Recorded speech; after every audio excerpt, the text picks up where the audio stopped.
기도 올립니다. 여호와는 네게 복을 주시고 너를 지키시기를 원하며 여호와는 그 얼굴을 네게 비추사 은혜 베푸시기를 원하며 여호와는 그 얼굴을 내게로 향하여 드사 평강 주시기를 원하노라. 내게 은혜가 필요하다고, 내게 약속하신 그 평강이 필요하다고 고백하며 나가는 자들 가운데 아낌없이 그 은혜를 부으시고 평강을 내리시는 주님, 그 은혜 아래 회복되게 하시고 그 평강 가운데 다시 일어나는 귀한 예배가 되게 하시옵소서. 주님을 찬양할 때 주의 이름이 망령되이 일컬어지지 않고 주님을 경외함, 주님을 사랑함으로 주의 이름이 고백되어지게 하시고 우리의 삶 하나하나가 말씀으로 굳건히 세워지는 복된 예배 또한 되게 하여 주옵소서. 주님을 찬양합니다. 찬양 가운데 임재하시고 역사하시는 주님을 만나고 싶습니다. 떨리는 마음으로 찬양할 때 찬양 가운데 임재하시고 각 심령 가운데 역사하여 주옵소서. 감사하옵고 예수님의 이름으로 기도하옵나이다. 아멘.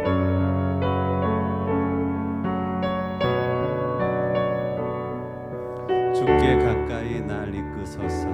간절히 주님만을 원합니다. 함께 고백합니다. 주께 가까이 날 이끄소서. 간절히 주님만을 원합니다.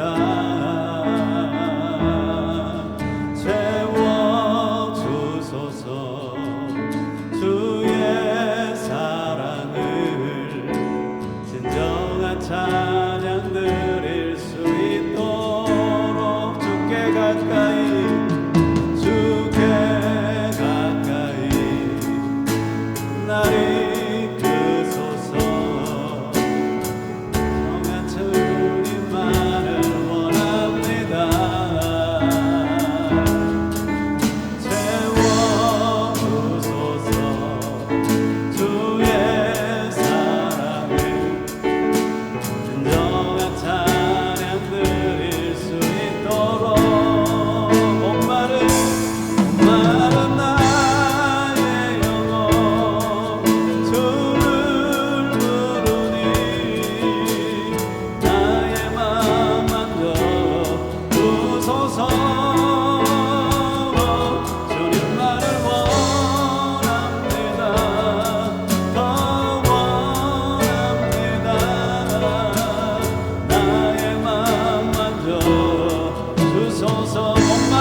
목마른 나의 영혼을 목마른 나의 영혼 주를 부르니 나의 맘 만져 주소서. 주님만을 원합니다. 더 원합니다. 나의 맘 만져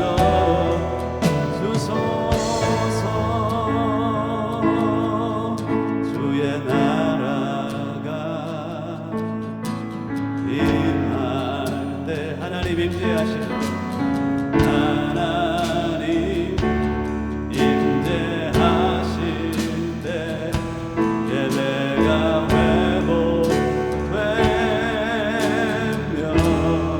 기적이 일어나네. 기적이 일어나네.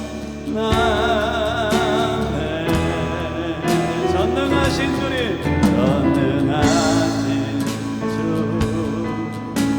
영원한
임하소서. 영광과 존귀 능력과 위엄 놀라운 사랑의 기적의 하나 지금 이곳에 어서 하나님 나라 임하소서. 기도하는 마음으로 하나님 나라 임하소서. 영광과 존귀 능력과 위 아멘 아멘 놀라운 사랑의 기적의 하나님 지금 이곳에 오소서. 이곳에 오셔서 이곳에 앉으소서. 이곳에서 드리는 예배를 받으소서. 주님의 이름만이 오직 주의 이름만 이곳에 있음. 이곳에 오셔서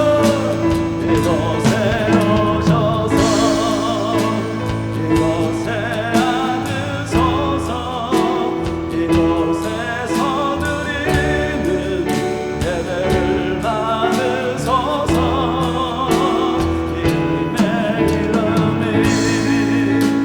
주님의 이름만이 오직 주의 이름만 이곳에 있습니다. 이곳에 오셔서 이곳에 오소서. 이곳에 앉으소서. 이곳에서 드리는 예배를 받으소서. 주님의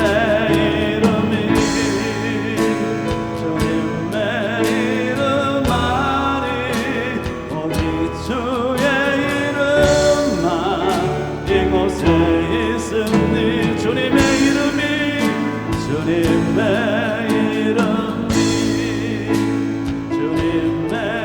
이름만이 오직 주의 이름만 이곳에 있습니다.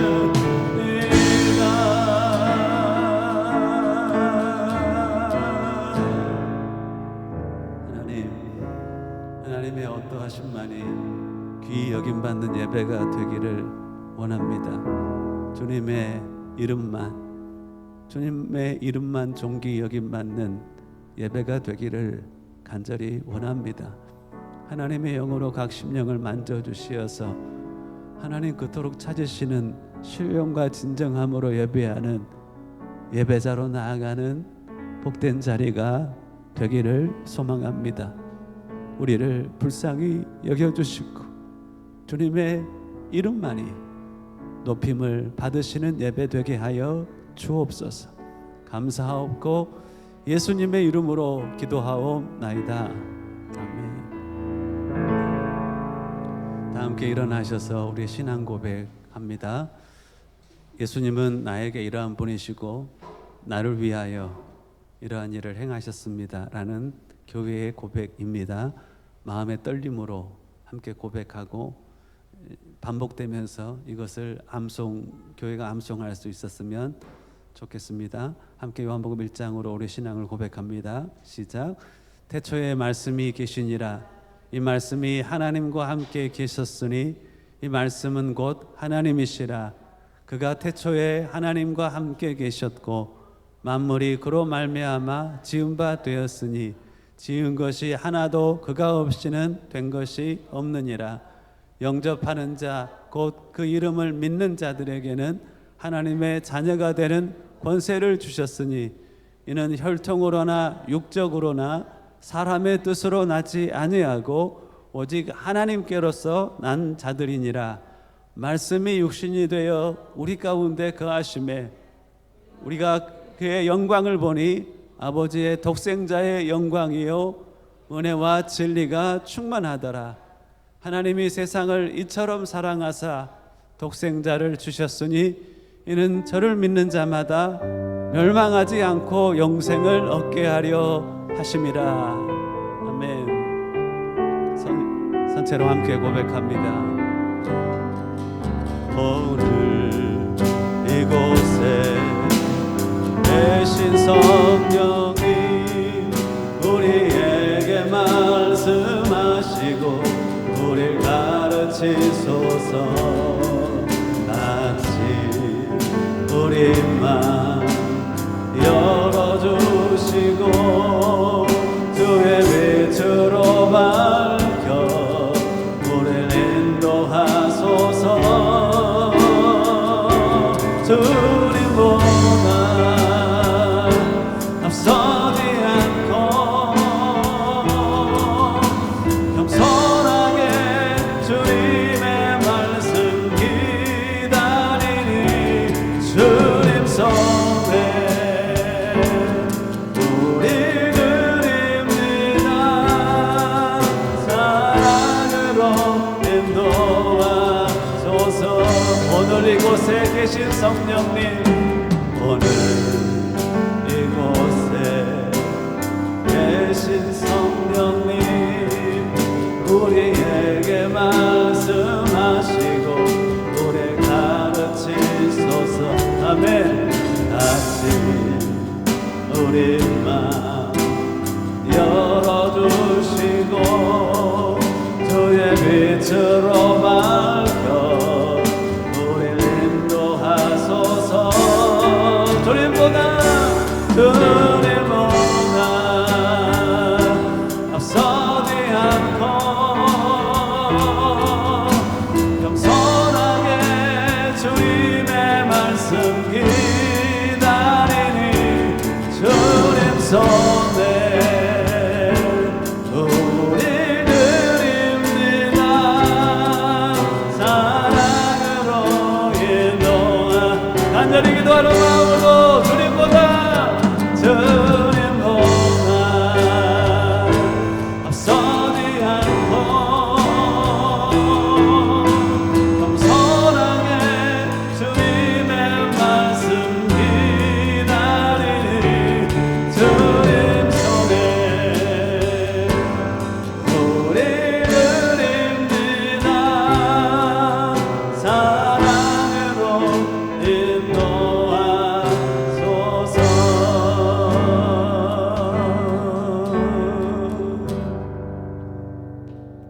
앉아주십시오. 하나님의 말씀 봉독합니다. 주신 말씀 출애굽기 20장 7절 말씀입니다.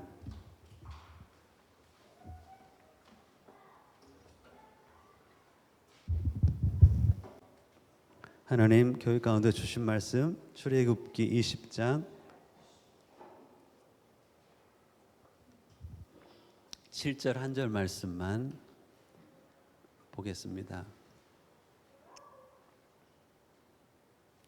같이 봉독해 올립니다. 교회 주신 말씀 시작. 너는 네 하나님 여호와의 이름을 망령되게 부르지 말라. 여호와는 그의 이름을 망령되게 부르는 자를 죄 없다 하지 아니하리라. 아멘. 잠깐 기도 올립니다. 하나님 말씀이 일하는 시간이기를 원합니다. 성령께서 임재하시어 운행하시고 역사하는 시간이 되기를 소망합니다. 하나님의 능하심, 하나님의 살아계심, 하나님의 주의 백성들을 향한 여전하심을 나타내시고 말씀이 일하심에 깨달아지며 돌이켜지며 결단의 자리 가운데 나아가는 귀한 시간 또한 되게 하여 주옵소서. 주께서 임재하시고 각 영혼의 필요를 말씀과 성령으로 채우실 것을 믿고 감사하며 우리 주 예수님의 이름으로 기도하옵나이다. 아멘. 오늘은 10계명 중에 세 번째 계명입니다. 하나님의 이름을 망령되이 사용치 말라라는 제목입니다. 무슨 의미일까요? 우리의 행복을 위해서 주신 하나님의 계명입니다. 우리의 행복을 위한 10가지 계명 이렇게 외웠었죠. 다우망안 부살음독 정탐. 한번 해볼까요? 시작. 다우망안 부살음독 정탐. 입에 한 번만 다시 익혀보겠습니다. 시작. 다우망안 부살음독 정탐. 다는 다른 신을 내게 있게 말지니라. 나만 사랑해 나도 너 사랑하니 라고 하는 부부간의 가장 중요한 언약이죠. 우는 우상을 만들지 말고 절하지 말고 예배하지 마, 섬기지 마 라며 지난주에 이 우상에 대한 메시지를 나누었습니다. 망은 여호와의 이름을 망령되이 사용하지 말라는 주님의 권면이 있습니다. 안은 안식일을 기억하여 거룩하게 지키라. 그리고 4가지는 사람과의 관계고 나머지 6가지는 사람 이웃과의 관계입니다. 하나님과의 관계가 앞이고 이웃과의 관계가 뒤죠. 부모를 공경하라, 살인하지 말라, 간음하지 말라, 도적질하지 말라, 거짓 증거하지 말라, 내 이웃의 물건을 탐하지 말라라는 10가지 우리의 행복을 위한 하나님의 명령과 규례입니다. 행복을 추구하는 것들을 지난주에 잠깐 이것을 배웠습니다. 이성과 의지와 감정에 있어서 철학자들의 고민들도 있었습니다. 결국은 진선미를 추구하는 삶을 살아가야 하는데요. 이성에 관하여서 제가 어제 이런 질문을 해보라고 했죠. 여러분들이 믿고 있는 주장, 생각이 거짓과 왜곡은 없는가? 사실에 근거한 것인가? 이 질문들을 한국의 정치적인 상황들을 생각하면서도 좌와 우를 떠나서 해보는 것이 필요합니다.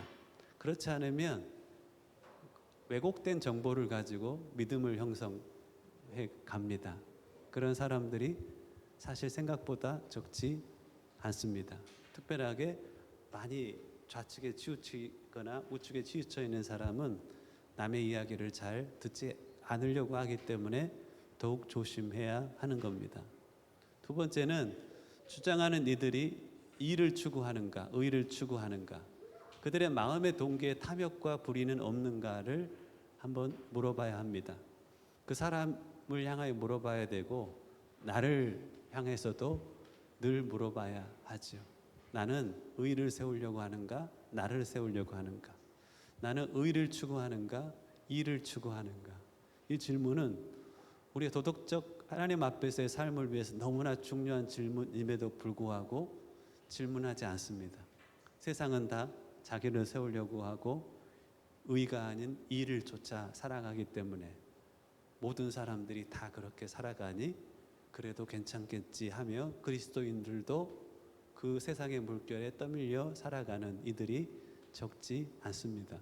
하지만 이건 생명만큼 중요합니다. 이번 주에 잠언 4장에 보면 많은 지킬 것이 있지만 무엇보다 네 마음을 지키라 했던 지켜야 될 가장 중요한 것들이 바로 이 영역에 있어서의 존재하기 때문에 그렇습니다. 여러분들의 삶을 한번 앞을 전망해 보십시오. 여러분들은 의를 세우려고 합니까? 나를 세우려고 합니까?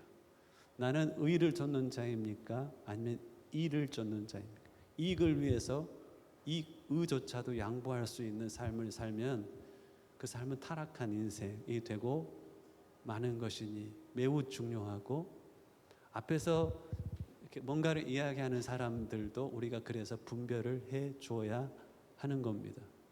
3번째는 미적 이 감정에 대한 것인데 사람에 대한 분노와 조롱이 그 마음 안에 있는가 아니면 불의에 대한 의분과 사람에 대한 연민이 있는가 이 부분은 우리의 마음을 지켜갈 때 아주 중요합니다. 원수까지도 사랑하라고 했던 주님의 말씀을 기억하고 그것이 다른 무엇보다도 네 자신을 위하여서 그렇게 해야 된다고 말씀하셨던 주님의 말씀을 기억하며 여러분들의 마음을 미움과 증오와 용서하지 않음과 분노에 맡겨버려서는 결단코 되지 않습니다. 전치적 선동 안에는 늘 이 분노와 조롱이 있습니다. 그게 효과적이기 때문에 그렇습니다. 속지 않으셔야 합니다. 그리스도인으로서 우리의 마음 안에 불의에 대한 의분과 나아가 불의를 저지르는 자라 할지라도 그들에 대한 연민과 기도가 우리 안에 품어야 될 마음인 것을 잊지 않으셔야 합니다. 사실 이 세 가지가 있으면 뭐가 가능하냐면 대화가 가능합니다. 주장하는 것에 거짓이 없고 그 마음 안에 의를 세우려고 하며 상대에 대한 배려와 연민이 있다. 생각해 보십시오. 그러면 이 사람들에게는 대화와 토론이 가능합니다. 거짓에 사로잡혀 있으며 나를 세우려고 하고 다른 사람에 대한 분노와 조롱이 마음에 가득한다면 이런 사람들에게는 뭘 할 수 없냐면 대화를 할 수가 없게 되는 겁니다. 저는 사실 정치적인 의견들을 다양한 의견들이 있을 수 있다고 생각합니다. 그런데 대화하고 싶거든요. 저는 혹 내 안에 부족한 지식이 있는가 배우고 싶고 내 안에 잘못된 동기가 있는가 살펴보고 싶고 대화가 하면 내 부족한 부분도 채울 수 있을 것 같은데 대화가 어려운 것은 이 세 가지 자기 자신에 대한 지적 혹은 의지적 감정적인 판단력들이 부족하기 때문이라고 생각하고 저도 그 중에 한 사람이라고 생각을 합니다. 이 도덕의 영역에 있어서 우리가 하나님 앞에서 의로운 삶을 세워갈 때 던져야 될 일반적인 질문과 아주 특별한 질문 한 가지가 있습니다. 너무너무 중요합니다. 저는 다음 세대들은 늘 내가 뭘 해야 되고 뭘 하지 말아야 되는지에 대해서 판단할 때 이 질문을 던질 수 있었으면 좋겠습니다.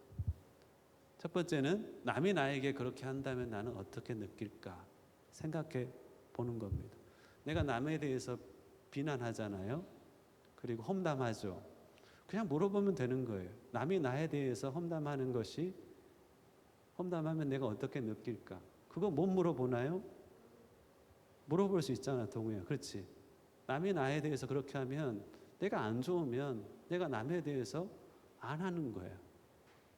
내가 남에 대해서 그렇게 한다는 것은 남이 나에 대해서 그렇게 한다는 것을 법적으로 허용하는 것이 되는 거예요.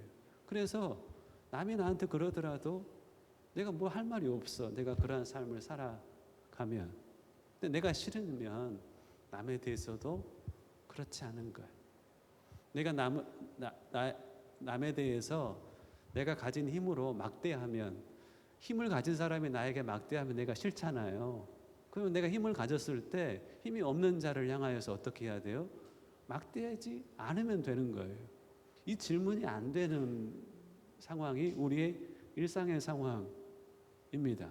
상황을 바꿔놓고 생각하면 금세 내가 이렇게 일을 해야 되는지 안 해야 되는지 분별할 수 있는데 많이들 남이 그렇게 하면 사람이 그러면 안 되는 것이고 내가 그렇게 하면 사람이 그럴 수도 있다고 생각을 합니다. 이걸 전문용어로 내로남불이라고 합니다. 어리석은 바보 같은 삶이라고 나는 생각을 합니다. 저도 예외는 아니지만 늘 물어보려 합니다. 두 번째는 모든 사람이 그렇게 한다면 세상은 어떻게 될까라고 모든 사람이 그렇게 한다면 세상이 어떻게 되고 내가 속한 공동체가 어떻게 될까를 생각하면 쉽습니다.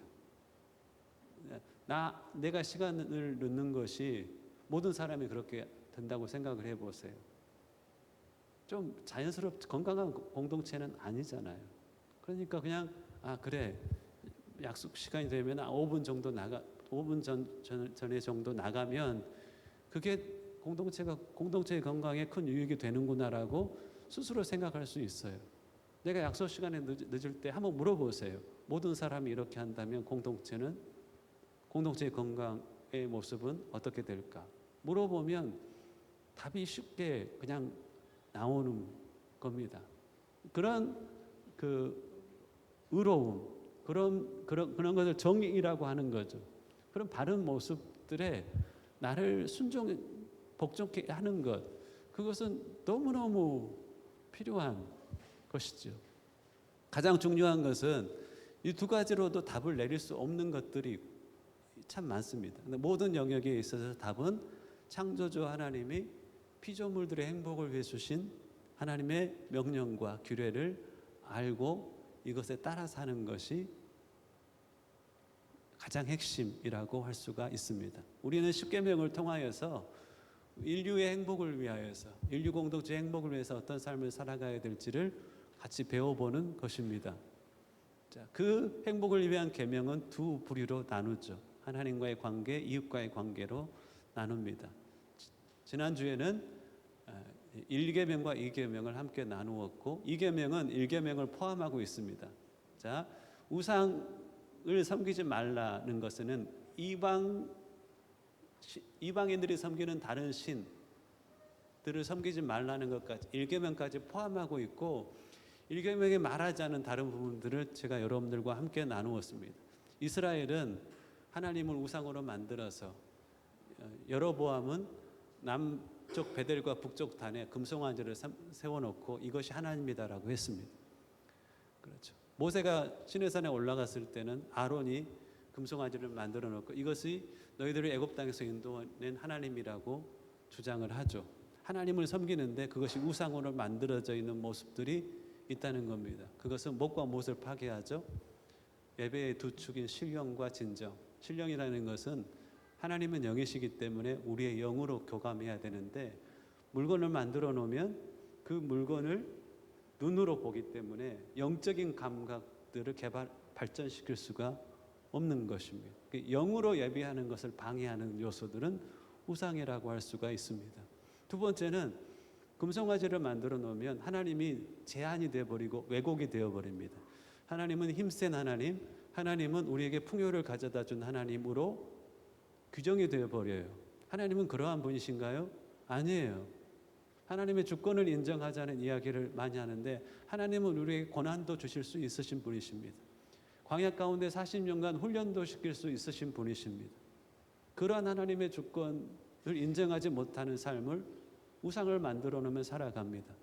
여러분들이 하나님과의 영적인 교제가 막혀 있고 혹은 하나님에 대한 지식이 굴절되고 왜곡되어 있고 하나님은 나에게 이런 하나님이어야 돼 라고 주장하고 있다면 내 안에 우상이 있는 겁니다. 내가 믿는 다른 신, 내가 숭배하는 그런 우상이 마음 가운데 있는 것입니다.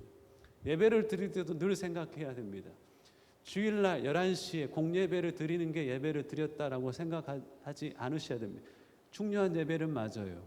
예배는 하지만 하나님과의 영적인 교제를 경험하는 것이 예배입니다.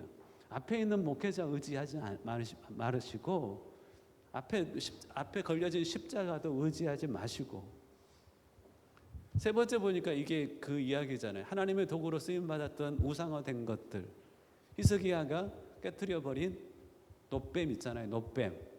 놋뱀은 하나님께 쓰임받았어요. 근데 그것이 하나님의 쓰임받았던 나중에는 하나님 사람들에게 숭배받고 분향까지 받는 모습이 있어요. 하나님 앞에 쓰임받은 도구가 있거든요. 바울이 그랬고 바나바가 그랬고 아볼로가 그랬어요. 바울은 고린도전서 3장에 고백하죠. 나는 심었고 아볼로는 물을 주었지만 자라나게 하는 이는 하나님뿐이다. 나와 아볼로는 아무것도 아니다. 그들은 입술로 그렇게 고백할 수 있어야 됩니다. 느후스탄, 즉 나는 단지 놋뱀일 뿐이다. 고백할 수 있어야 됩니다. 목회자들에게 유혹이 가장 강한데 평신도에게는 없을까요? 똑같이 있습니다. 내가 교회 봉사를 하고 내가 숭배받기를 원하는 내가 많이 다른 사람들의 마음 안에 높임받기를 원하는 마음이 실질적으로 존재합니다. 놀라운 고백, 하여야 할 일을 한 것뿐이다라는 그 고백 있잖아요. 나는 느후스단이다. 단지 하나님 앞에 쓰임받았던 놋뱀일 뿐이다는 그 고백을 할 수 있는 사람은 안전합니다. 불안하지 않아요. 누가 어떻게 되어든 상관없습니다. 하지만 스스로 숭배받고 분향받기를 원하는 그 마음이 그 사람의 영성, 신앙을 무너뜨리는 겁니다. 그 우상을 부서뜨릴 수가 있어야 하는 겁니다. 여러분들 놀랍다고 하나님 앞에 즐거이 헌신하십시오. 그리고 꼭 나중에는 기꺼이 잊혀주십시오. 그게 최고의 영광입니다. 모세는 그래서 하나님 앞에 가나안 땅에 들어가지 않을 결정을 받았어요. 그건 모세의 가장 큰 축복이었습니다. 모세가 숭배받고 분양받지 않는 길이 그것이었기 때문에 그렇습니다. 마지막은 인간의 탐심을 반영하는 수많은 것들이 있습니다. 하나님보다 더 열망하는 그것들이 교회에는 참 많이 있습니다. 그와 관련된 것들 중에 하나를 오늘은 나누려고 합니다. 자, 오늘은 10계명 중에 3계명입니다. 한번 같이 읽어볼까요? 시작. 너는 네 하나님 여호와의 이름을 망령되게 부르지 말라. 여호와는 그의 이름을 망령되게 부르는 자를 죄 없다 하지 아니하리라.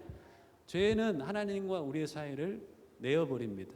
사이를 갈라버려요. 하나님과 우리가 이 결혼의 언약 가운데서 서로 사랑해야 되는데 죄는 하나님과 우리의 사이를 내어버립니다. 갈라놓아 버립니다. 그래서 이거 이렇게 하면 안 돼. 너와 나의 사이가 깊은 사귐을 맛볼 수가 없게 돼 하면서 여호와의 이름을 망령되이 일컫지 말라라고 하시는 겁니다. 두 가지를 우리가 단어를 좀 정리를 해야 됩니다. 망령되게 한다는 게 뭔가? 샤브라는 뜻입니다. 샤브. 영어로는 vain. vain이란 건 뭐예요? 텅 비었다라는 뜻이잖아요. 내가 동물을 부르는데 내 안에 그 동물을 부르는 부름의 내 음성 안에 뭐가 없냐면 영혼도 없고 마음도 없고 가치 있게 여기는 마음도 없는 거예요. 내가 준현이를 부르는데 영혼도 없고 마음도 없고 가치 있게 여기는 마음도 없고 오히려 뭐가 있냐면 다른 마음이 있는 거예요. 너를 이용하고자 하는 마음, 너를 멀리하고자 하는 마음이 있다면 그것은 소중한 것들이 vain, 공허하게 사라져버린 상태란 말이에요. 그렇죠. 여러분들이 찬양을 할 때 있잖아요. 의미는 영혼 없이 마음 없이 함부로 무가치하게 왜곡해서 부르는 걸 뜻합니다. 여러분들이 찬양할 때, 저는 찬양할 때마다 이 싸움이 있는 것 같아요. 아니, 마음속에 성도들을 향한 바람이 있습니다. 무슨 바람이 있냐면 내가 이 찬양에 가서 한마디 한마디도 공허해지지 않고 망령되이 고백하지 않기 위하여서 마음을 담고 하는데 누군가가 마음을 담고 있어요. 그러면 그렇게 그것이 힘이 돼요. 찬양을 단지 노래로 부르지 않고 영혼 없이 마음 없이 함부로 하나님을 일컫지 않고 그분을 향한 내가 가치 있게 여기는 그 소중한 마음들이 사라져버린 채 우리가 막 뭔가를 하고 있는 거예요. 하나님의 이름을 외치고 있는 거예요. 찬양을 할 때 내 가장 큰 소망은 뭐냐면 그 안에 우리의 진정한 마음이 담겼으면 얼마나 좋을까. 내가 찬양을 할 때 누군가의 목소리를 통하여서 공허하지 않는 그 목소리, 영혼이 달리고 담기고 마음이 담기고 하나님을 소중히 여기는 그 하나님을 향한 경외함과 사랑함이 담긴 그 목소리를 들을 때 내 느끼는 그 흡족함 있잖아요. 흡족함. 내가 경험하는 그 힘, 그 위로. 그걸 하나님도 느끼시겠다. 내 연주가 공허하고 내 목소리가 공허해지지 않기를 그렇게 하나님께서는 바라시는 겁니다. 왜냐하면 그 공허함이 반복되다 보면 하나님과 관계가 피상적이 되는 거예요. 여러분들 준현아, 내가 나하고 네하고 관계하는데 피상적인 관계를 생각해봐. 그냥 만나서 잘 살았니? 하고 난 다음에 아무 액션과 리액션이 없어. 사랑의 교제가 없어. 그게 괜찮다라고 아무 문제 없어라고 여겨지는 그 관계를 하나님께서는 원치 않은 거예요. 그래서 여러분 성경을 쓸 때 성경 필사자들이 있습니다. 양피지에다가 이 성경을 이렇게 옮겨 써야지만이 이게 세대나 아니면 다른 곳으로 이게 확장되잖아요. 하나님의 말씀이 전해지잖아요. 그래서 성경을 필사하는 사람들이 붓으로 성경을 쓰는데 이쪽엔 여호와라는 이름이 있어요. 그 여호와라는 이름이 너무너무 소중하고 귀해서 이 여호와라는 이름이 나오잖아요. 그러면 이 붓으로 이전에 썼던 글을 썼던 붓으로 여호와라는 이름을 쓸 수가 없었어요. 그래서 이 붓을 내려놓고 몸을 물로 씻었어요. 목욕을 한 다음에 다시 와서 새로운 붓을 들고 여호와라는 이름을 썼다라고 그래요. 그게 뭐예요? 하나님의 이름을 망령되이 여기지 않은 그들의 마음 담긴 최대한의 표현이었던 것이에요. 누군가 제가 어렸을 때 너 아버지가 누구니라고 물어보면 어떻게 대답을 해야 돼? 이름을 이야기할 때 우리 아버지는 제 아버지 이름은 강자, 종자, 남자 되세요. 내 스스로 내 아버지가 강종남 씨라고 말하는 것이 너무 송구스러운 거예요. 송구스러운 거. 내 마음이 허락지를 않아요. 그래서 감히 강종남 이렇게 표현할 수가 없어서 강자, 종자, 남자 되십니다 라고 말한 이유는 뭐예요? 이름을 부를 때 망령되이 부르지 않으려는 소중한 마음, 가치 있게 여기는 마음을 담아 부리는 마음이 그런 그 아버지의 이름을 말할 때도 담겨 있는 것입니다. 하나님의 이름은 어떻습니까, 여러분들? 여자, 호자, 와자라고 부르라고 여러분들에게 말하고 있는 게 아니에요. 내가 적어도 찬양할 때, 성경을 읽을 때, 내 앞에 이 구약 성경을 읽을 때 유대인들은 야훼라는 여호와라는 말이 나오잖아요. 그러면 입으로 야훼라고 할 수가 없어서 뭐라고 하냐면 아도나이라고 했어요. 아도나이는 뭐냐면 나의 주님이라는 뜻이에요. 이름을 함부로 부를 수 없으니까 뭐라고 하냐면 아도나이, 나의 주님. 눈에 야훼가 보여요. 입으로는 뭐로 하는 거예요? 아도나이라고 부르는. 함부로 부를 수가 없으니까. 저는 교회에 바라는 것이 하나님이 바라시는 그건 것 같아요. 함께 찬양할 때 있잖아요. 함께 찬양할 때 함께 우리가 신앙 고백하잖아요.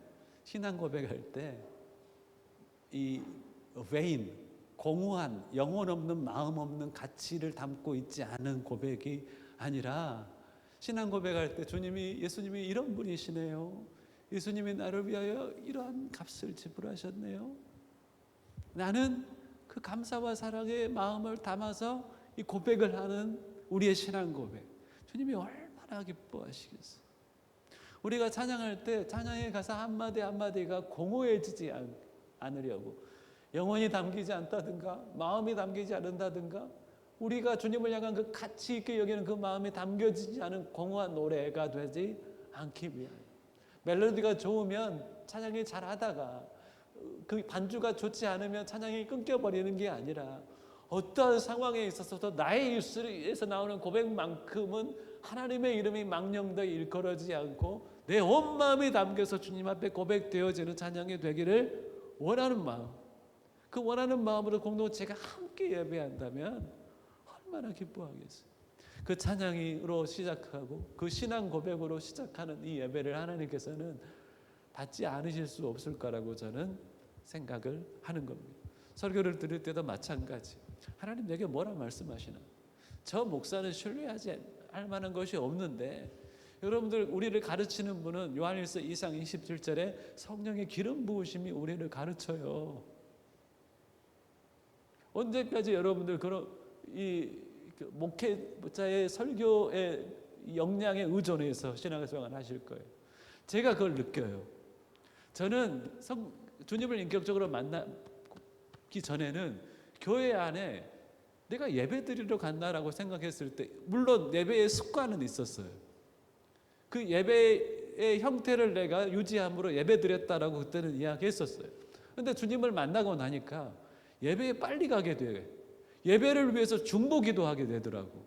내가 한 번도 은혜 받아본 적이 없는 그 교회를 위해서 그 예배를 위해서 미리 가서 기도를 하더라고. 내가 미쳤어 내가 미쳤지. 설교가 그 전에는 한마디도 들어왔지 않은 설교인데 하나님 오늘 이 예배 때 나에게 뭐라 말씀하시는지 성령께서 나에게 말씀하시는 것들이 기대가 되더라고. 그리고 은혜가 되더라고요. 그러면 내가 어디에 있든지 어떤 공동체에 있든지 나를 통하여서 그 공동체 예배가 영향을 받게 되는 그 예배자, 공허하게 하나님을 일컬어지 않는 온 마음을 다하여 하나님 앞에 고백하는 그 사람을 통하여 회복되는 곳곳의 예배를 하나님께서는 기대하시는 겁니다. 자, 이 망령되이라고 하는 샤브입니다. 영혼 없이, 마음 없이, 함부로, 무가치하게 왜곡해서 하나님을 부르고 살아서는 안 되는 것입니다. 두 번째는 일컫다 혹은 부르다라는 뜻입니다. 이 부르다가 영어로는 call이잖아요. 근데 히브리어는 나샤라는 단어인데 이것은 영어로 take라는 단어예요. take. 그분의 이름을 take하는 거예요. take. 그러니까 이거 take하니까 그분의 이름을 take해서 입으로 말하면 뭐예요? 부르는 것이 되죠. 그분의 이름을 take해서 내가 다른 것을 할 수도 있잖아요. 입으로 말할 수도 있고 다른 것을 할 수도 있는 거예요. 그래서 망령되이 부른다, 망령되이 일컫다는 것은 입으로 하는 것에도 관계가 되지만 삶으로 하는 것에도 관계가 되는 겁니다. 그러니까 하나님의 이름을 망령되이 테이크하지 말라라는 삶에 관한 메시지가 있을 수 있다는 겁니다. 취하여 가다 혹은 봐보세요. 함부로 혹은 왜곡해서 내가 테이크한다는 거예요. 왜곡해서 테이크하면 그분을 내가 이용하는 것이 되는 거예요. 그래서 영어로는 망령되이 일컫지 말라고 영어 NIV에는 뭐라고 써 있냐면 misuse라고 써 있어요. misuse.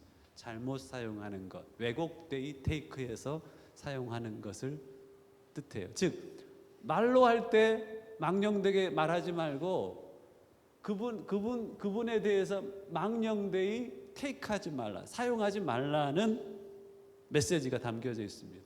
자, 그러면 그것에 관한 세 가지 메시지를 한번 여러분들과 나누려고 합니다. 첫 번째, 하나님의 이름을 영혼 없이, 마음 없이 무가치하게 입으로 부르지 않기. 그건 뭔 말인지 알겠죠? 제가 설명을 드렸습니다. 특별히 Oh my God이라고 할 때 놀라움, 경이로움 때 Oh my God 하는 것은 나쁜 게 아니에요. 기가 막힐 때, 어처구니 없을 때 또 뭘 써요? Oh my God을 써요. 왜 그때 하나님이 나와요? 하나님이 왜곡되이 사용되어지는 거예요. 어떨 때는 God damn이라는 말도 씁니다. 저주받을 때, 빌어먹을, 막 우라질 이런 뜻이잖아요. 왜 하나님을 들먹여요?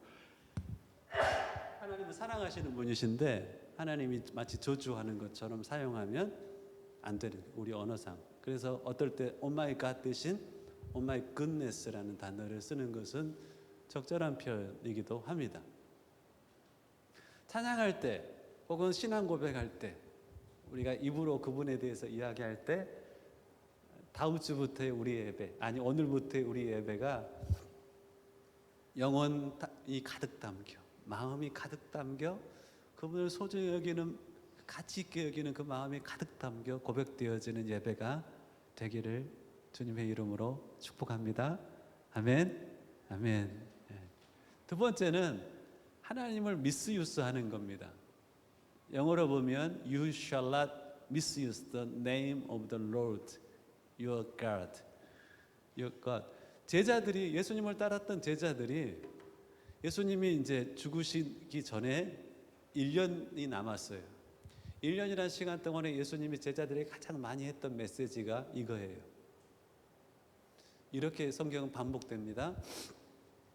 예수님이 제자들에게 드디어 그 마지막 유월절 전에, 1년 전에 제자들과 함께 대화를 시작하는데 그때부터 뭘 이야기하냐면 순환 예고를 합니다. 나는 이 땅에 죽으러 왔어 라고 말을 합니다. 성경은 의도적으로 예수님이 죽으러 왔어, 고난받으러 왔어 라고 이야기할 때마다 제자들의 반응을 이렇게 표현합니다. 뭐라고 표현하냐면 그들이 누가 큰지 다투었다.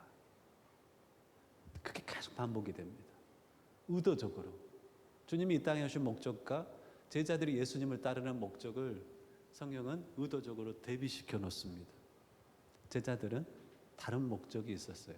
예수님을 이용해서 내가 이스라엘 나라가 회복될 때 내가 앉을 자리, 얻을 소유를 헤아렸던 것입니다. 주님을 미스유스, 잘못 사용한 거예요. 역사 안에 이러한 일들이 참 많습니다. 세 번째하고 함께 제가 설명을 드릴 겁니다.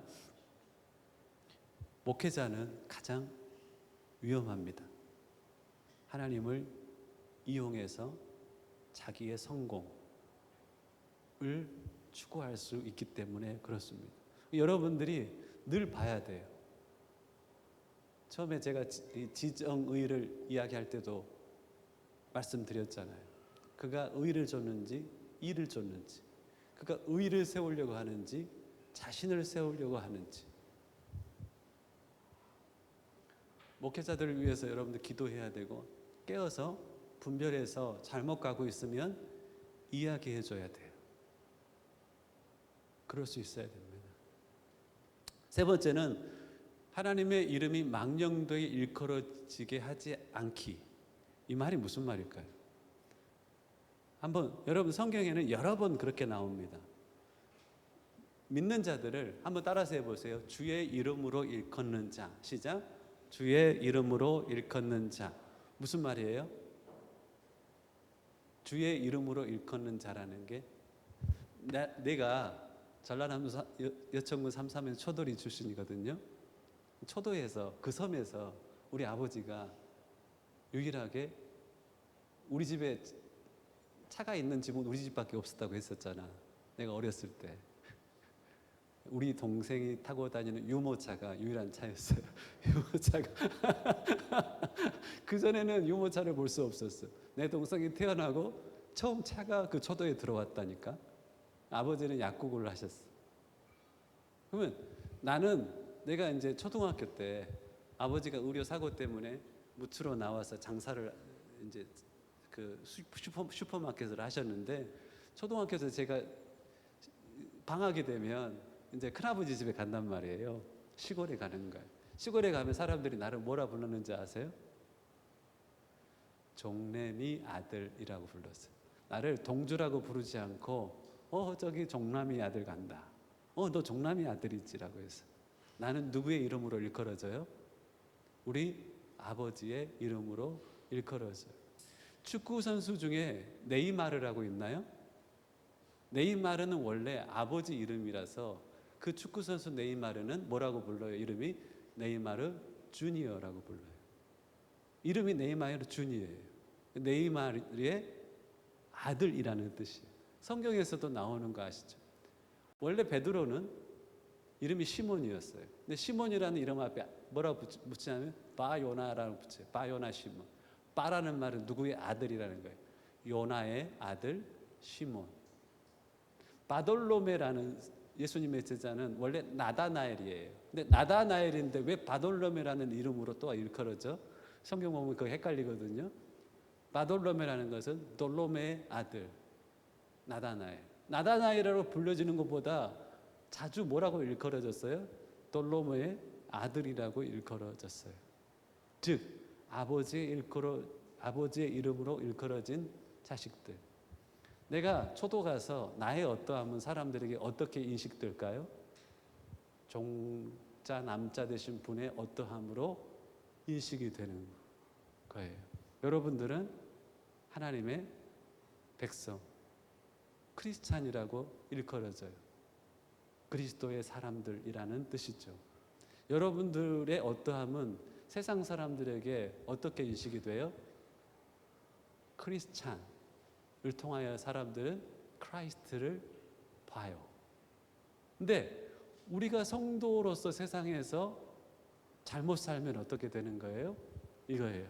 하나님의 이름이 망령되이 일컬어질 수 있어요. 무가치하게. 하나님 그거 아무것도 아니네.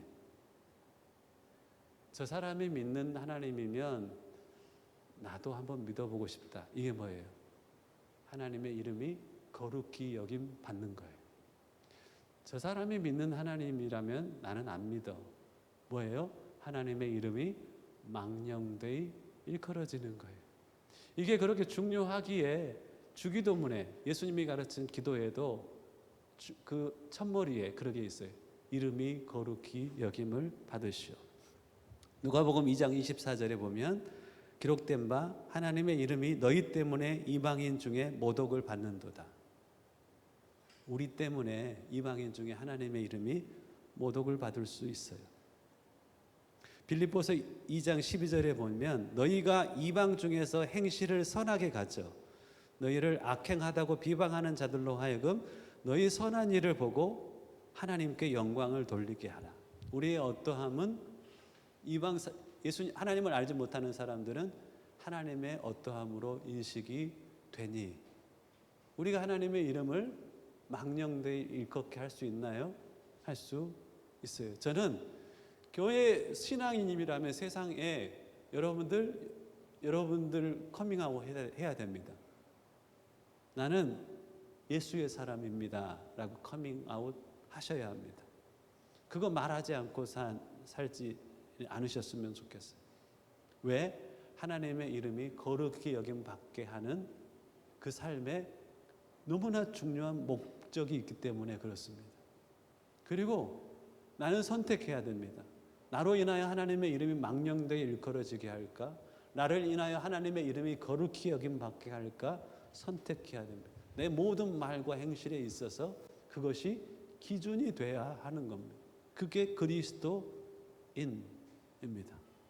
그것 때문에 하나님의 이름이 거룩히 여김받아야 되는 것 때문에 나의 이름이 조금 부끄러워질 수 있고 내가 재정적으로 조금 손해를 볼 수도 있습니다.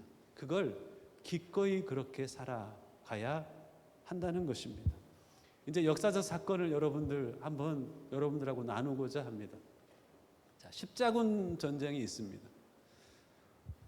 그 1090 몇 년도 이 정도의 사건입니다. 역사를 여러분하고 나눈다는 게, 자, 이 상황을 여러분들 이해하시면 좋습니다. 역사는 꼭 공부를 여러분들 하셔야 됩니다. 왜냐하면 반복되기 때문에 그래요. 내 삶에도 반복되기 때문에도 그렇습니다. 자, 1054년에 서쪽 그 교회하고 남쪽 카톨릭이 나누어졌습니다.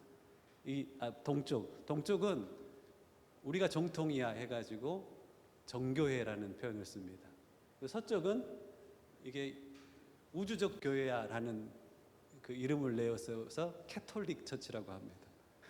이쪽은 자기들이 전통이라고 하고 이쪽은 우주적 교회라고 표현하고 있는 그 시대, 1054년 이후의 시대입니다. 동일은 관심이 좀 가는구나. 그치? 이때 아랍권 안에 셀주크 투르크라는 투르크족이 아랍권을 지배하기 시작하는데 어디를 위협하냐면 동로바의 중심 도시인 콘스탄티노플을 공격하기 시작합니다. 위협을 느껴요. 그 위협을 느끼는 상황에서 이 동쪽 로마에 도움을 요청을 합니다. 그 동쪽 교황, 동쪽은 지금 어떤 상황이냐면 이 당시는 교황이 엄청난 황제보다 큰 권력을 가지고 있었을 때니 누구한테 요청을 할까요? 교황한테 요청을 합니다. 교황은 이 말을 듣고 이제 분리됐던 교회를 하나로 합칠 때가 됐는갑다라고 생각을 합니다. 그래서 이쪽 특별히 우리가 잃어버린 예루살렘, 지금은 투르크가 지배하고 있는 예루살렘, 예수님이 태어나고 살았던 그곳을 그들에게 있어서 성지를 회복해 탈환해야 되겠다라는 꿈을 가지고 나아가서 동로마에 있는 교회까지도 끌어안아야 되겠다. 이게 소원이었는지 아니면 욕망이었는지는 잘 모릅니다. 끌어안아야 되겠다라는 생각으로 십자군을 모집합니다. 군인을 모집합니다. 가슴에 십자가를 새기고 이제 사람들이 엄청나게 신앙적인 열정을 가지고 일어나기를 시작합니다. 처음에 일어나는 것이 1090 이제 한 6년 정도 되는 상황입니다. 그때 일어났는데 처음에는 농민들이 막 일어났어요. 농민들만 일어났다가 1097년에 드디어 정규군이 이제 일어나서 출격을 합니다. 그런데 교황이 동기부여를 해야 되잖아요. 이 선한 많은 동기가 있음에도 불구하고 보다 더 많은 사람들을 동원하기 위해서 두 가지 동기를 더 제안합니다. 여기 가면 엄청난 보물이 있다. 성지의 회복, 이것만으로도 너무 충분했을 것 같은데 다른 동기가 들어옵니다. 엄청난 보물이 동방에 우리를 기다리고 있다. 너희들이 이슬람을 무너뜨리면 그 이슬람의 보물들은 다 너희들 것이다 하면서 첫 번째 제안을 하고, 두 번째는 성지를 탈환하면 너희들이 영원한 구원을 받게 될 거예요. 성경에서 말하고 있는 사실과는 다른 욕망에 관한 두 가지의 동기가 그들에게 제안됩니다. 사람들이 일어났을까요? 예. 선한 동기와 선하지 않은 동기의 두 가지, 성지를 회복하는 것과 다른 동기들이 결합되기 시작하면 욕망과 결합된 선한 동기들은 선한 자리를 양보하게 되어 있습니다. 이들이 쳐들어갑니다. 어떤 결과를 얻었을까요? 모슬렘이 보물을 입에 삼켰다라는 소문이 돌기 시작하면서 그들의 배를 자르기를 시작합니다. 난리가 아니었어요. 거룩한 전쟁이어야 되지만 참혹한 무자비한 전쟁이 일어났습니다. 그래서 이게 몇 차까지 갔냐면 9차까지. 농민 전쟁과 농민 십자군과 소년 십자군까지 합하면 11차까지 갔습니다. 1297년도까지 갔습니다. 이슬람이 이 십자가만 보면 치를 떠는 이유가 십자군 전쟁 때문에, 유대인들이 십자가만 보면 치를 떠는 이유가 이 십자군 한 200년 가까운 전쟁 때문에 그런 결과를 만들어 냈습니다. 특별히 4차 십자군 전쟁은, 여기가 이탈리아 이쪽이 보면 베네치아입니다. 베네치아로 모여서 이슬람 성지를 탈환하기 전에 먼저 그 이슬람의 중심지인 이집트를 공격해야 된다라고 생각하고 베네치아에 모였습니다. 먼저 계약을 했는데 계약했던 사람들의 3분의 1밖에 모이지 않았어요. 1만 명밖에 모이지 않았습니다. 그러니까 계약했던 배가 훨씬 더, 베네치아는 상인들이라서 배가 엄청나게 잘 준비되거든요. 배를 이용해야지 이집트로 갈 수 있으니까. 근데 그 예산의 3분의 1밖에는 줄 수가 없는 상황이 벌어진 겁니다. 베네치아에 모여든 십자군들, 너희들 밥도 주지 않겠다라고 위협했어요. 이들이 어떻게 할 수 없는 겁니다. 베네치아 상인들이 제안을 합니다. 헝가리 오른쪽에 보면, 이쪽에 보면 차라라는 도시가 있습니다. 이 차라라는 도시를 점령해주면, 이 차라라는 도시는 기독교 도시였습니다. 교황을 따르겠다라고 헌신했던 기독교 도시였는데, 저 차라를 너희들이 점령해주면 이 빚을 갚는 것을 내가 연기시켜주겠다. 어떻게 결정했을까요? 차라를 점령합니다. 교황은 분노해서 이들을 파면을 시켜버립니다. 기독교에서 이렇게 이 족보를 이렇게 뜯어버리는 거예요. 그들이 엄청 당황했습니다. 그때 콘스탄티노플의 황태자였던 황태자가 큰아버지의 쿠데타를 피해서 베네치아에 와 있었습니다. 뭐라고 제안했을까요? 콘스탄티노플을 다시 회복해주면 이집트 정복하는 모든 비용을 대겠습니다. 그리고 콘스탄티노플 교회가 서로마에 종속될 수 있도록 하겠습니다. 파면까지 회복될 수 있는 기회, 이집트를 정복할 수 있는 기회입니다. 그래서 이집트를 정복하려고 했던 이 선을 돌아서 콘스탄티노플로 향했습니다. 교회가 교회를 쑥대밭으로 만들어버리고 탈취하고, 이 그림이 이렇습니다. 십자가를 가지고 엄청난 살인을 저지를 뿐 아니라 그들은 선한 동기가 아닌 이 보물을 향한 욕망을 가지고, 여기 보물들 보십시오. 욕망을 가지고 콘스탄티노플을 점령해 버립니다. 기독교 국가가 기독교 나라를 쑥대밭으로 만들어 버리는 겁니다. 이런 탐욕이 있었습니다. 하나님의 이름을 잘못 사용했던 사람들과 세상 앞에, 특별히 유대인들과 이슬람 사람들한테 하나님의 이름이 조롱거리가 되어버리는 역사적 사건들이 있었습니다. 여러분, 이걸 제가 여러분에게 알려준 이유는 뭐예요?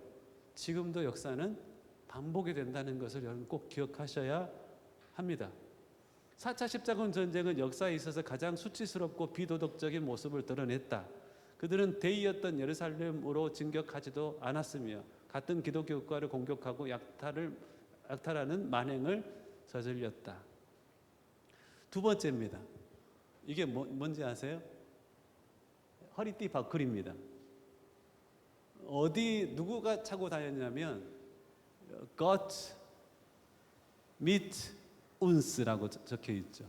하나님 God with us라는 뜻입니다. 하나님이 우리와 함께 하신다라는 버클을 누가 차고 있었냐면 나치 국방군, 육해공군이 차고 있었습니다. 그들은 하나님의 이름으로 엄청난 만행을 저질렀던 것입니다. 그때 기사입니다. 이 히틀러가 예수님을 끌고 가는 겁니다. 사람들이 죽은 피로 뭐라고 쓰고 있냐면 God meet us라고 적혀 있어요. 사람들이 처참하게 죽인 그 피로 하나님이 우리와 함께 하신다라고 쓰고 있습니다. 하나님의 이름을 잘못 사용한, 더불어서 하나님의 이름이 망령되이 세상 가운데 일컬어지게 했던 이 역사적인 비극이 존재하는 겁니다. 오늘 우리가 살아가는 시대에도 있습니다.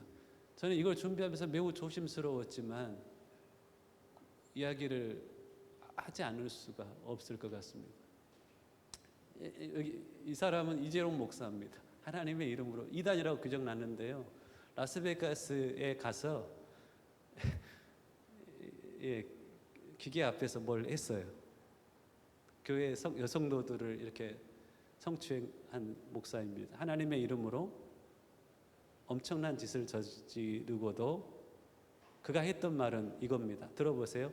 제가 라스베가스 뭐하러 갔겠습니까? 뭐가 좋다고 거기 갔겠습니까? 어디 가서 편히 쉬고 놀면 되는데 며칠 우리에게 시간이 있으니까 내가 좀 교회 재정 좀 해결하려고 갔던 것입니다. 쉬지도 못하고 놀러 가지도 못하고 그 기계 앞에서 앉아 있었다는 게 얼마나 초라합니까? 재정 좀 해결해 보겠다고. 말도 안 되는 이런 이야기들을 하나님의 이름으로 합니다.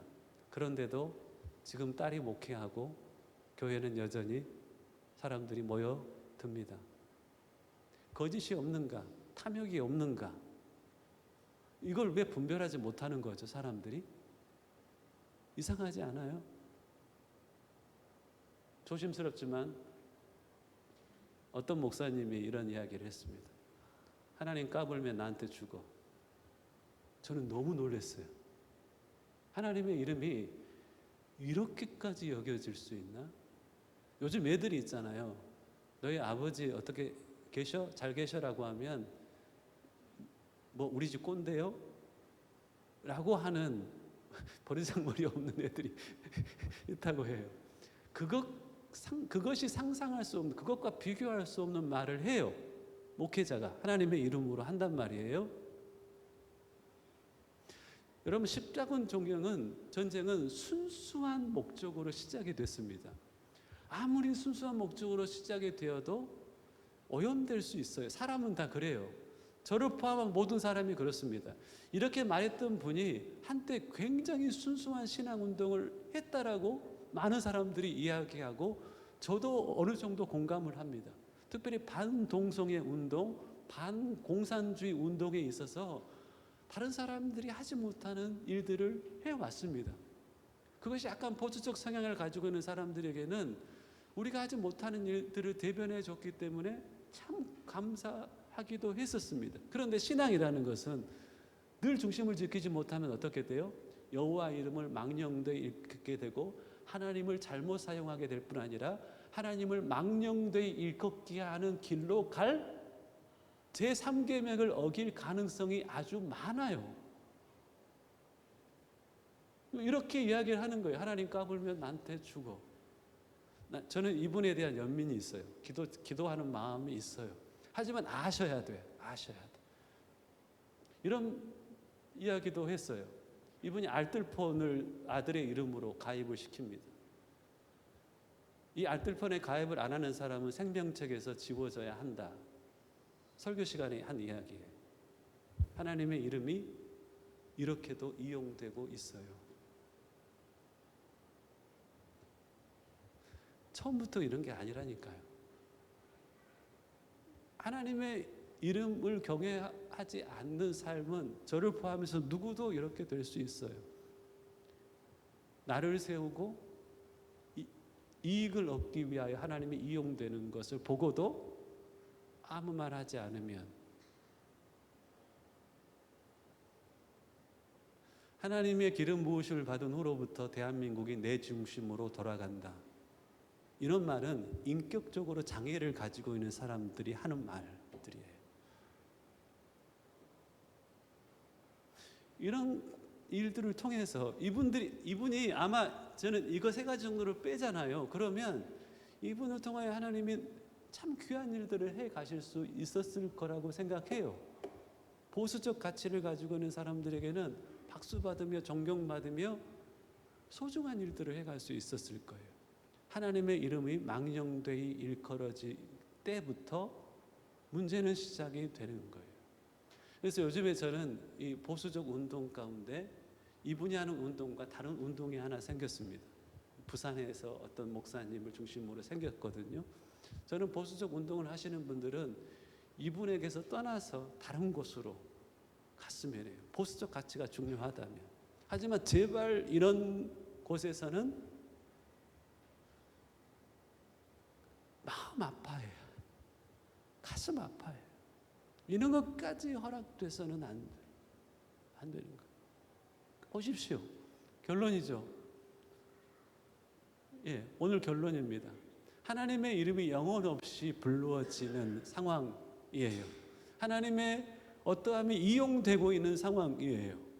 하나님의 이름이 세상 가운데 망령되이 일컬어지는 상황이 단지 그 목사님뿐만 아니라 우리 삶 가운데도 존재하는 거예요. 사람들이 여러분들을 보고 야, 네가 믿는 하나님이면 나도 믿어야 되겠다. 그러면 오케이. 여러분들 신앙 고백하고 주님을 찬양할 때 이 마음이 있었으면 좋겠어요.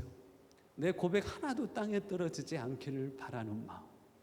내 연주에 기타 연주 한 스트로크도 하나님 앞에 들려졌으면 하는 마음들로 하나님 앞에 나아갈 수 있었으면 좋겠어요.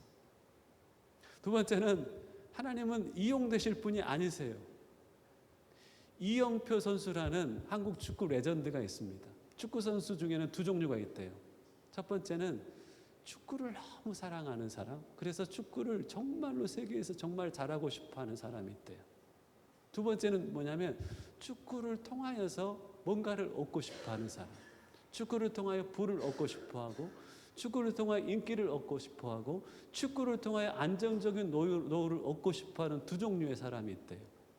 최고의 위치에 있는 사람들은 두 번째 유혹을 잘 이긴대요. 그리스도인들도 두 종류의 사람이 있어요. 하나님을 사랑하고 하나님을 더 알고 싶어하는 사람. 두 번째는 그 하나님을 이용해서 뭔가 나의 일을 하고자 하는 제자들과 같은 사람들이 있어요. 하나님을 이용하면 하나님과의 사랑의 교제를 유지할 수 없어요. 누가 여러분들 만나는데 여러분들 이용하려고 다가오는 사람이 있어요. 그 사람과 어떻게 친밀한 교제를 누릴 수가 있어요. 마지막 세 번째는 하나님의 이름을 망령되이 일컬어지게 하지 않기를 주님께서는 바라시는 거예요.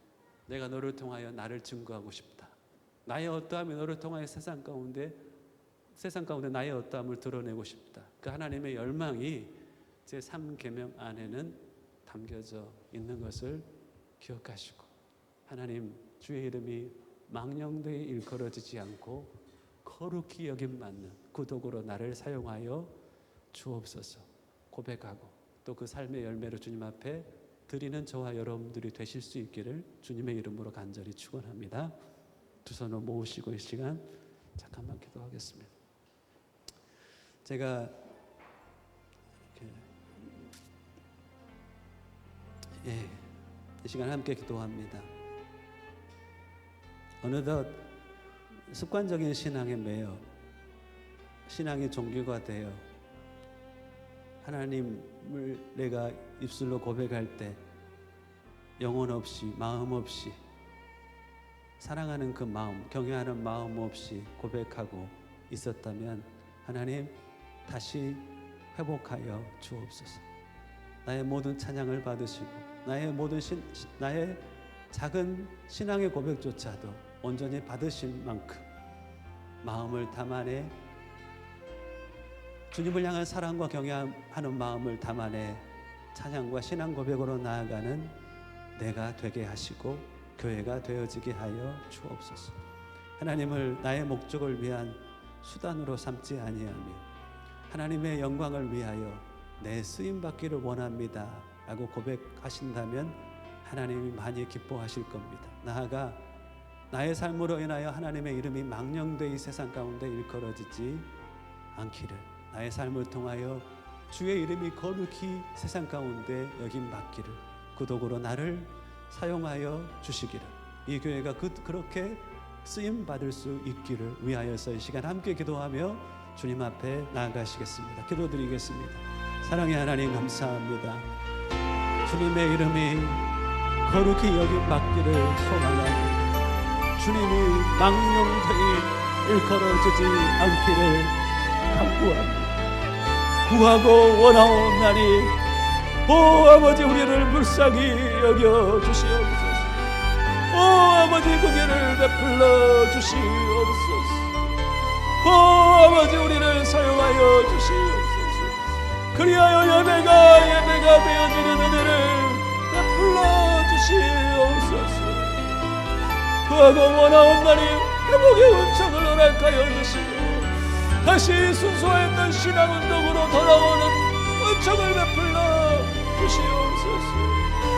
아버지, 공연을 베푸시사 이 교회를 통하여 여호와의 이름이 거룩히 여김받기를 간구합니다.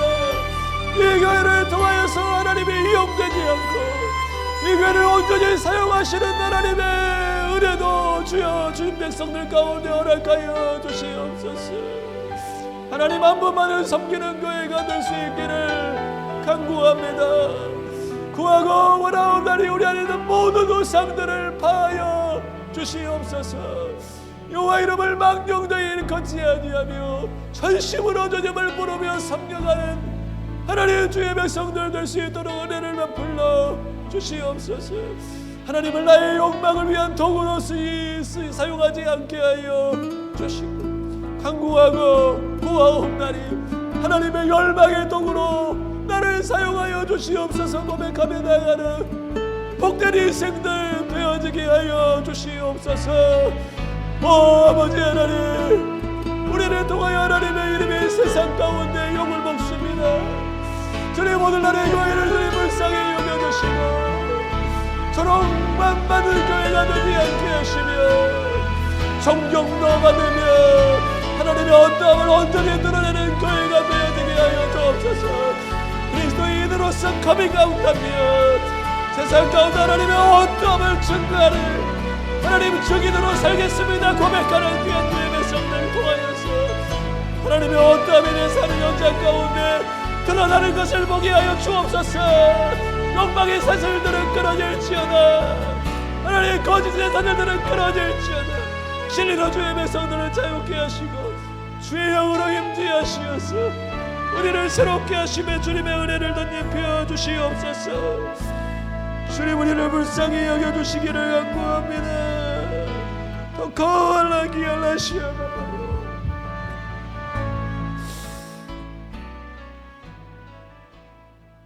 하나님,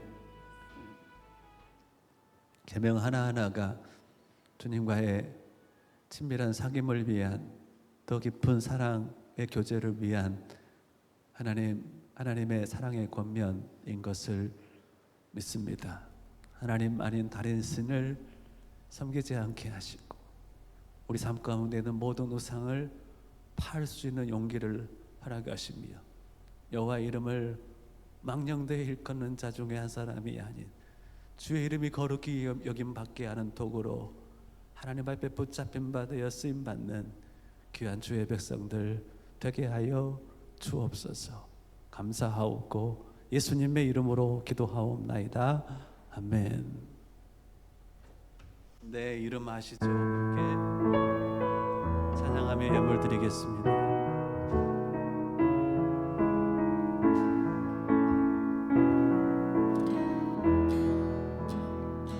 나를 지으신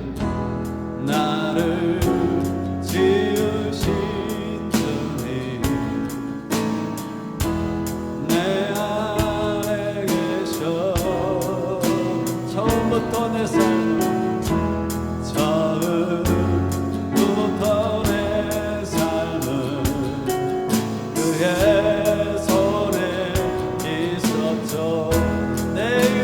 아시죠? 내 이름 아시죠? 내 모든 생각도 내 흐르는 눈물 그가 닦아주셨죠. 그는 내 아버지, 그는 내 아버지, 난 그의 소유. 내가 어딜 가든지, 내가 어딜 가든지, 아멘, 날 떠나지. 우리 마음을 담아서 고백합니다. 내 이름을 아시죠?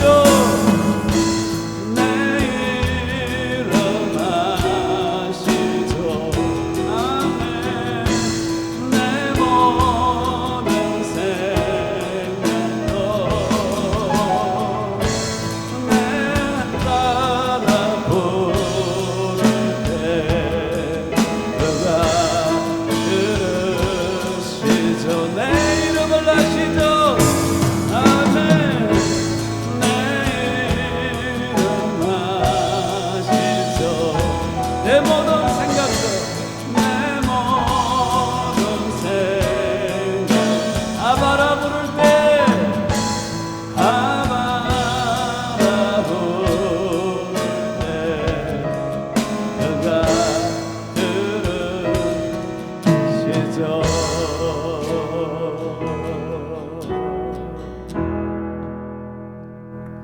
주의 나라가 우리의 삶 가운데 이루어지길 위하여 주님과의 깊은 사귐과 주님의 통치하심을 조차 온전히 순종하는 주의 백성들을 그토록 그 백성들이 일어나기를 그토록 원하시기에 우리 가운데 주신 10가지의 계명을 하나님 함께 묵상할 수 있는 시간을 주셔서 감사합니다. 여호와의 우리의 행복을 위하여 주신 그 명령과 규례를 따라 살아감을 인하여 참된 주 안에서의 행복자로 살아가는 복된 기간들이 되게 하여 주옵소서. 그 삶에 내 자신을 드리는 마음으로 예물을 드립니다. 드려진 모든 것들 위에 기름 부어주시고 사람이든 재물이든 쓰여진 곳 가운데 하나님의 영광이 드러나는 주님의 이름이 거룩히 여겨지는 그러한 열매 또한 맺게 하여 주옵소서.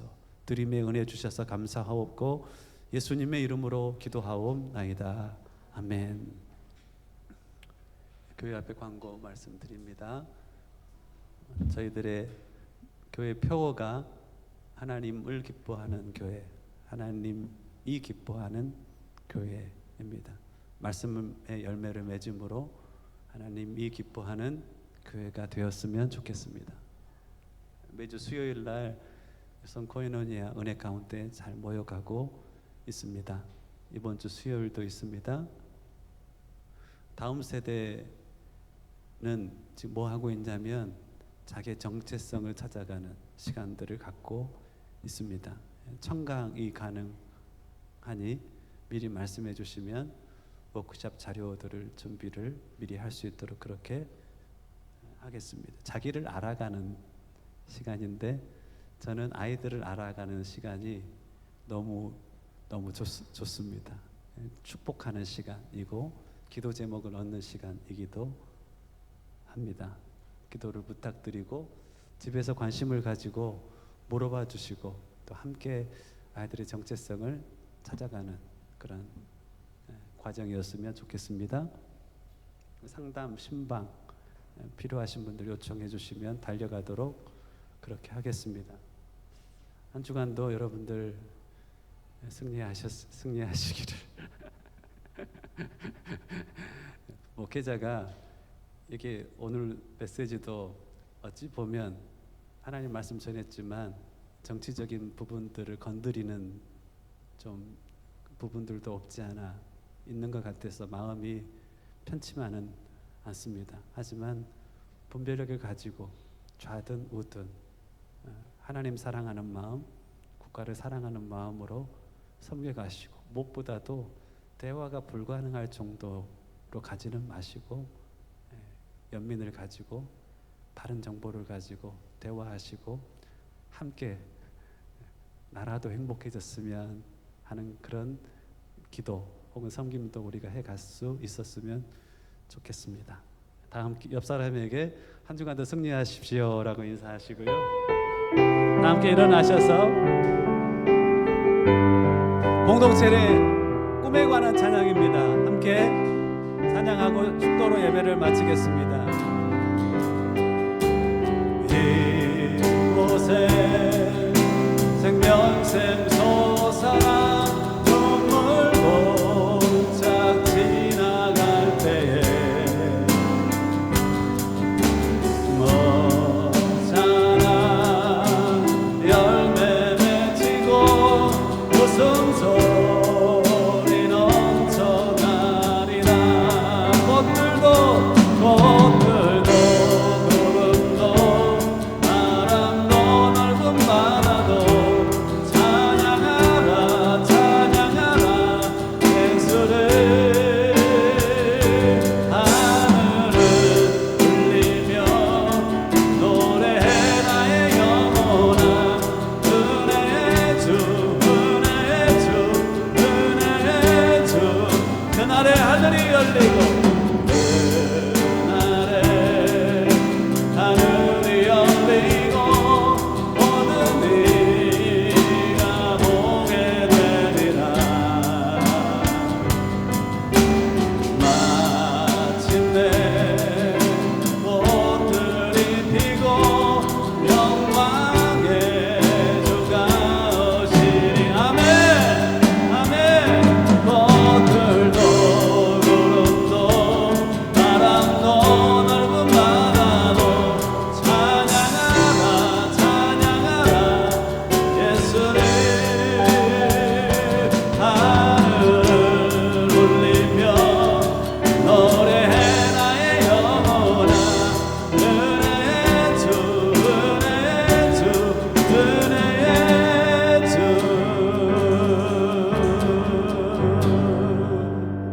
축도합니다. 이제는 다시 오실 우리 주 예수 그리스도의 크신 은혜와 아버지 하나님의 그 무한하신 사랑하심과 성령님의 멈추지 않으시는 그 은혜의 역사하심이 우리의 행복을 위하여 주신 여호와의 명령과 규례를 지켜감을 통하여 참된 행복자로 살 뿐 아니라 세상 가운데 하나님의 어떠함을 드러내는 증인으로 살기를 소망하는 모인 주의 백성들 한 사람 한 사람 머리 위에 이제와 영원까지 함께 하시기를 간절히 축원하옵나이다. 아멘.